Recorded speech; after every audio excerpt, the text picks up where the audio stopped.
But you seem to get a lot of good contact in the class, and you're someone that's been doing this for a while on your own. Did you feel that the class helped you gain sort of contact with the target, access to the signaling?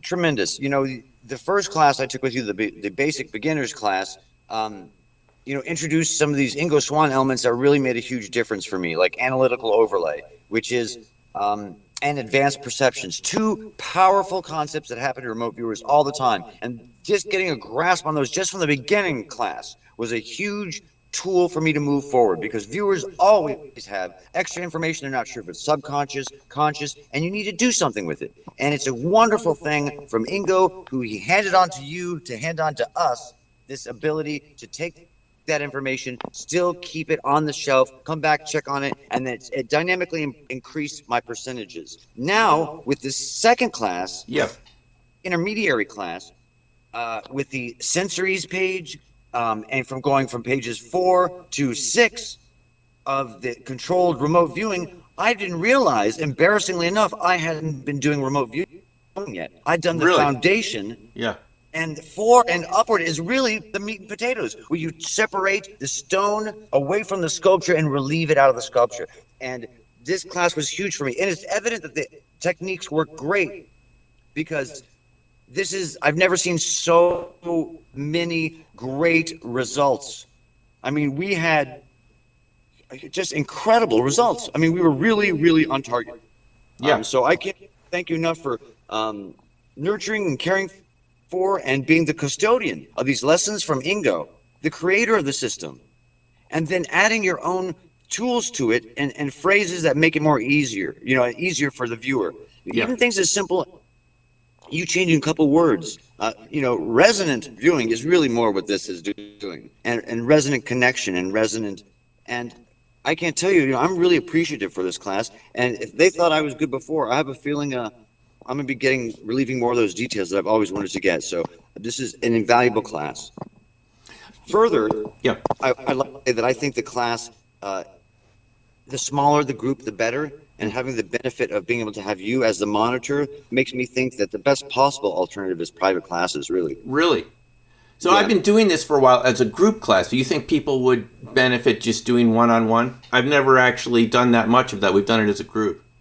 I think one-on-one would be huge, because they get all of that time of yours. Of course, they don't get the benefit of one other viewer, and I got to watch, the sessions that I wasn't in, and it was great learning experience for me too. So I think really small classes or one-on-one is the best way to get this information and of this stuff, because it's intense, many layers. It's interesting, but if they did it one-on-one, they'd be able to do it from home without having to travel and so forth. So you can do it on Zoom. And you can do it on Zoom.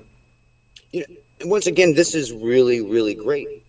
This is really, really great. And I understand better now how when Russell Targ would say to the auditors who came in to check to see if remote viewing was real or not, hey, why don't we get you to do it?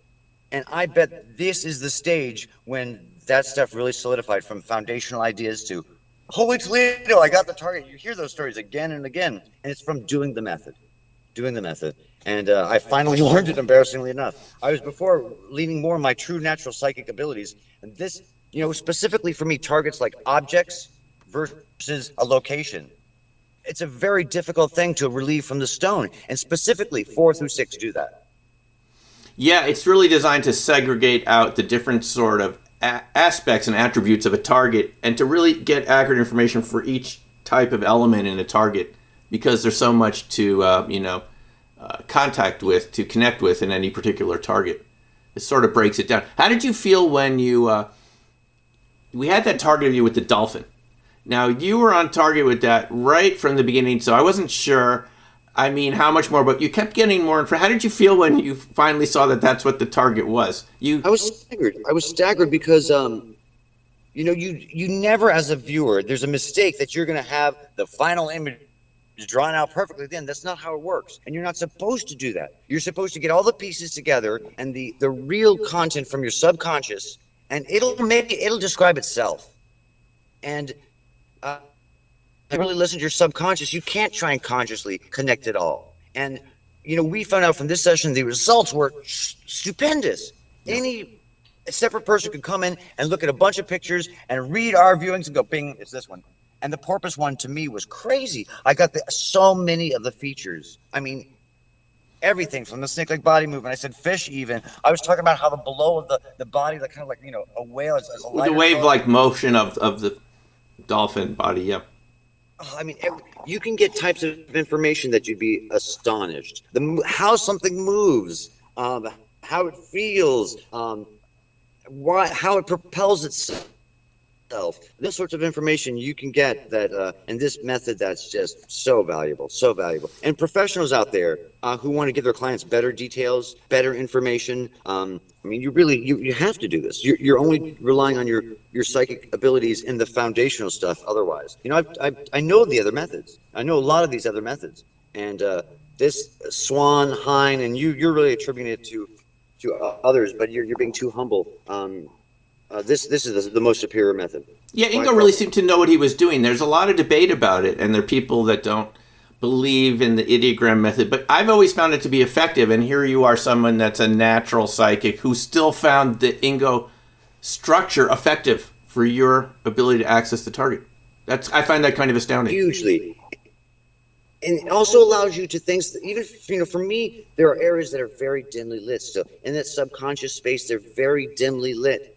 And Ingo understood the psychology of people too. There's a very powerful thing about Ingo is he understood human psychology. So oftentimes there'll be things that I will say, it doesn't feel like this, maybe it feels like that. And you were phenomenal with write it down, because that can all be coming from your subconscious. And we discovered that stuff that we wrote down that was in this hesitant gray area that was kind of our babble was very valuable information, oftentimes right on target. And it's exactly what Ingo said. Write it all down and put the question mark if you don't know. It's okay. Now we had a funny moment in the class.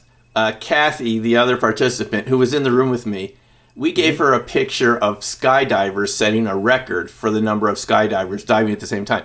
And she got two really funny reactions, which she wasn't going to write down, but because of this system, she did. One was she kept getting this feeling, aye, aye, aye, aye, aye, aye, aye, aye. And we were like, well, we know what that is, right? It's you're jumping out of a plane. And we had her probe that, and it really turned out to be the expression of what was going on in that session. 200 people jumping out of planes at the same time, linking up and forming a circle. And then she got something that she thought, this is ridiculous, but I just get this feeling like I'm hugging a plane. Right? All those things that are weird, where you wouldn't before say them. Now you're saying them and you're finding out, wow, this is truly coming from the subconscious. I'm not adding on top of it. And it's a powerful detail illuminating tool. It's a powerful detail illuminating tool. And that's what this is. Ultimately, you can be a general psychic or to be a real remote viewer. It's about the details too. And this really uncovers the details, illuminates them, and it brings you synesthetic information. Sometimes you're getting a higher sensory information that's based on multiple different senses that you're getting through remote viewing. I was getting embossments, how things were lifted out of something. Ended up being this gorgeous clock, and there's all these embossed characters. And you get so much cool info, Doc. This class, and to be frank, my spirits were down before this. I had just gotten this attack where somebody tried to cut my throat. Yes, yeah. Anniversary thing with my family. I was very down and depressed, and not down. I was sad. Yeah, and that's what you wrote me. I wasn't sure how it was going to affect your performance in the class. And it was a very deep kind of sadness because, something like this is a mortality thing. And it goes to something that we had a wonderful discussion about. And it was how, remote viewing gets you in touch with yourself. You realize your timeless awareness. You realize all these things that death doesn't, death is just, we were saying, when you remote view, a little bit of you is there. And if you're doing psychokinesis and you're affecting something, something of you has to be somewhere else. So, and there's a lump of you here. And so you realize when you die, there's a little less of the lump. There's a lot less of the lump here, but a lot more of you everywhere else. Right. It's empowering for people in old folks' homes to know that they can go anywhere and do anything and not be afraid of death, because now we're all one, we're all connected. And even for places like hospices, we were discussing how great this would be for hospices. And anyone, there's so many, if you feel unempowered or you don't have money to go to this festival or to go do this, the things you want, you've got so much more power to do, magic. But it's really interesting that you're saying that, honestly, because I was at one of the IRVA remote viewing conferences, and Russell Targ was speaking, and he stopped in the middle of his talk, and he said, "Hey, everyone, I want to make something really clear here. Remote viewing has nothing to do with quantum mechanics. The reason it works is because you're a huge being that has you're everywhere across the entire universe. This is why it works." And then he went back to his lecture again. I couldn't believe it. He just stopped. Now, and there's been people, is it quantum entanglement? But the idea that you're already at all these remote locations because you're already there, that's a very big concept that your conscious mind doesn't really get. But it seems to show that's what it is, or how would you be able to really do this? Absolutely. And we know it's not woo-woo. We know there's something real going on here. And those of you who choose to participate in remote viewing are real pioneers. You're real adventurers going into that mist, going into the darkness and revealing these dark spaces. And what's a little odd and unusual now of a skill, perhaps, it could be a very regular skill in the future. We know this works. What an ability to have.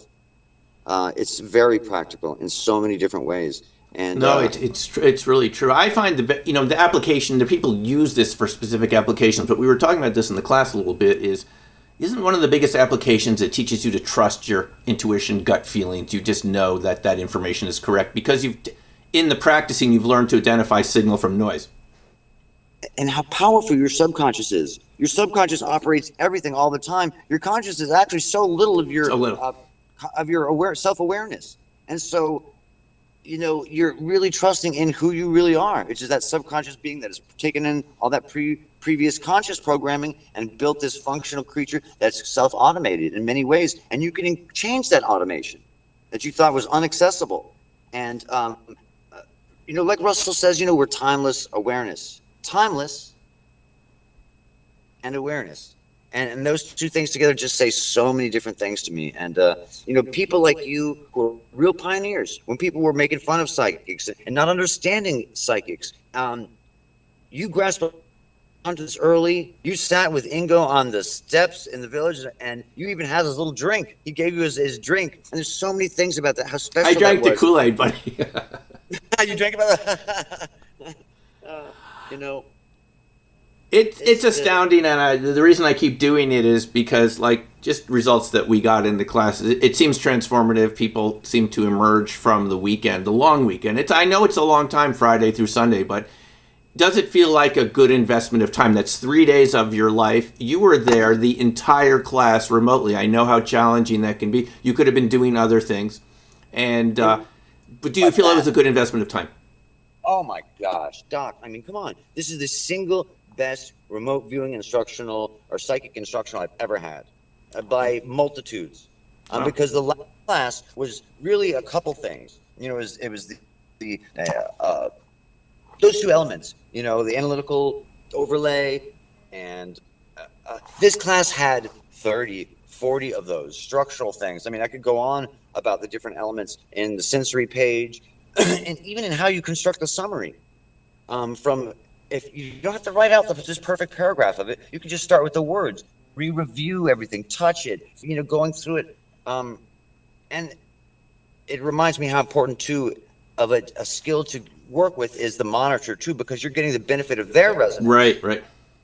And you're sending, whether you want it or not, you're sending to us, too. And that may have played a role in why we did so well. There were zero, complete acts. There were zero flubs. And the quality of the viewings, like that volcano from Kathy, you can't get a better, literally without saying volcano. It was astounding, wasn't it? It was pretty astounding watching her connect. She drilled in, she got the red colors of the lava. She said, I don't like these colors. I normally like colors, but these are kind of weird. And then she said, so it's like a geyser. Anyway, it was, I wasn't sending anything. I was just watching her do it. Yep.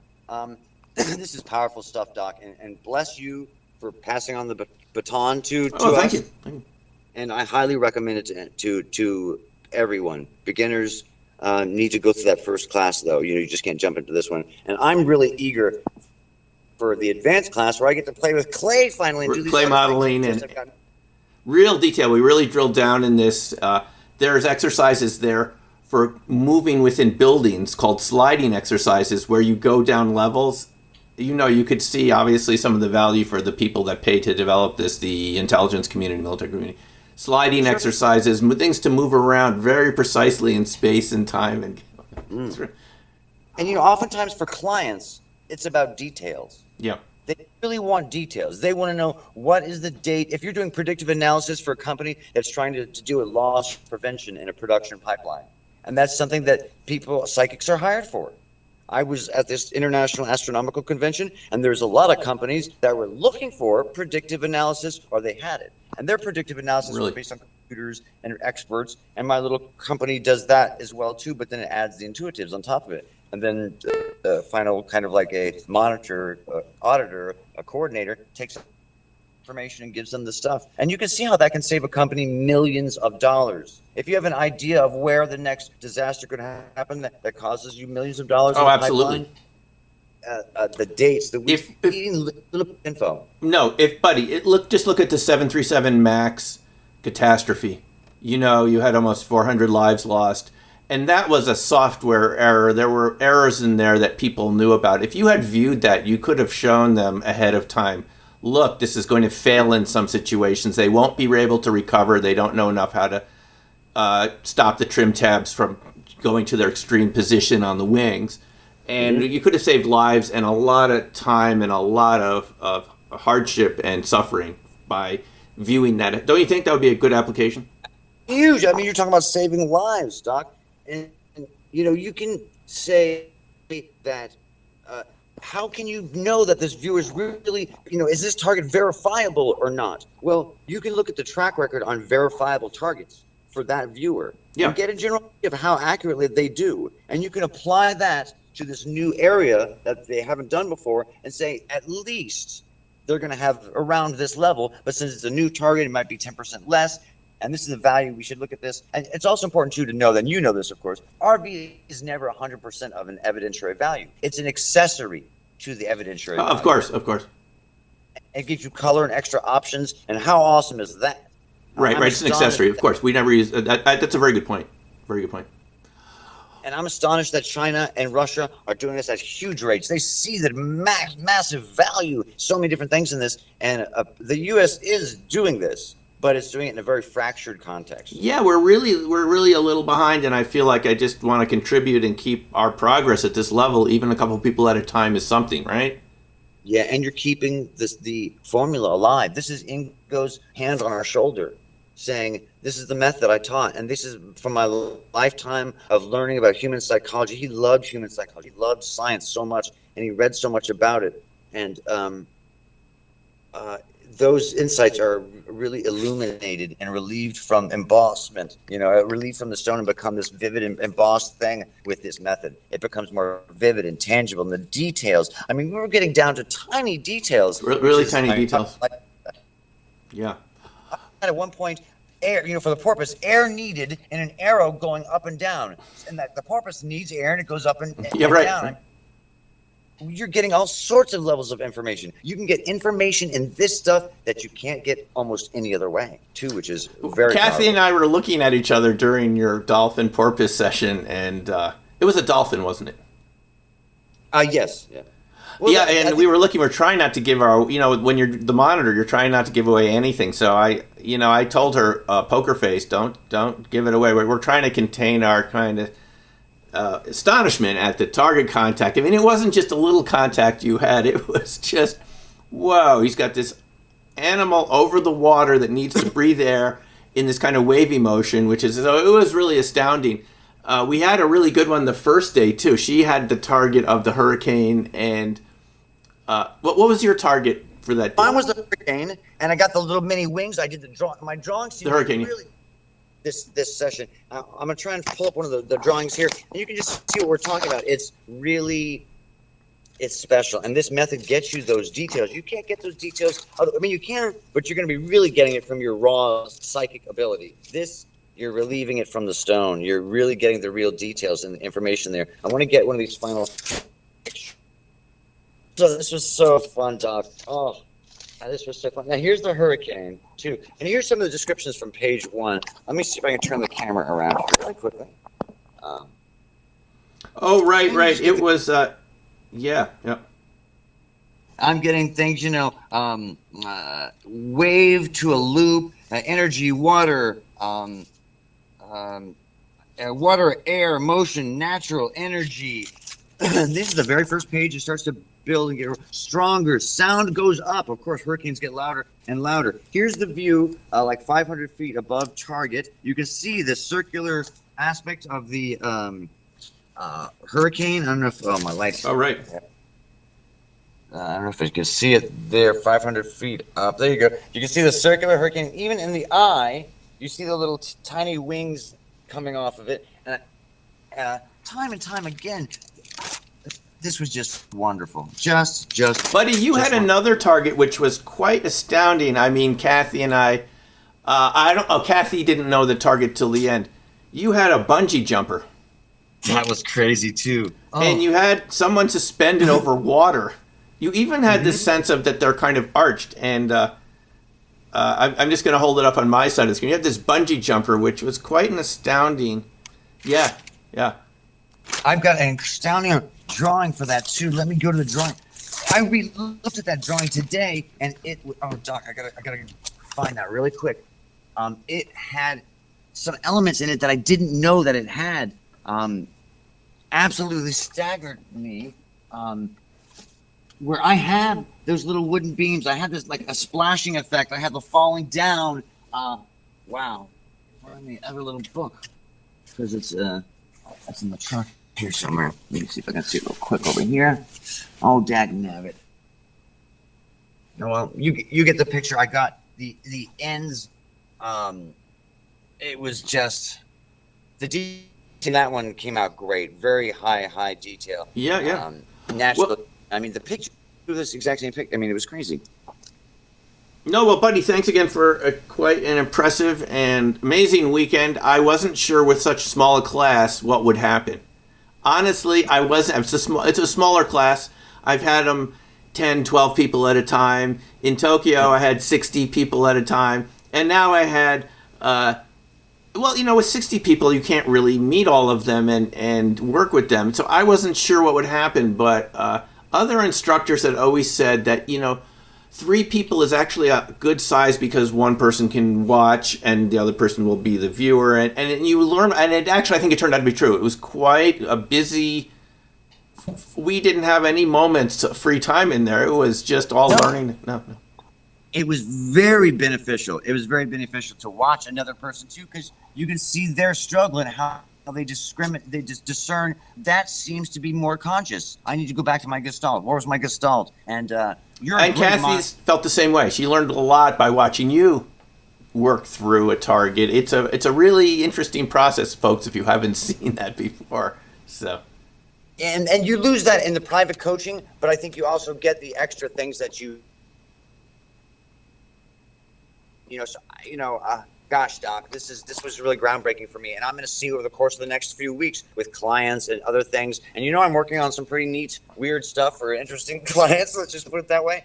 Gosh, the stuff we're going to be able to do for the clients in the world and everything. This may help on all sorts of other aspects of psi as well too. Maybe I'll have better PK because I'm able to illuminate the target more and resonate with it more, like that tuning fork, and bring out more detail. I don't know what all the consequences are, but I know I've got more detail now, and I'm getting better, Doc. That's scary.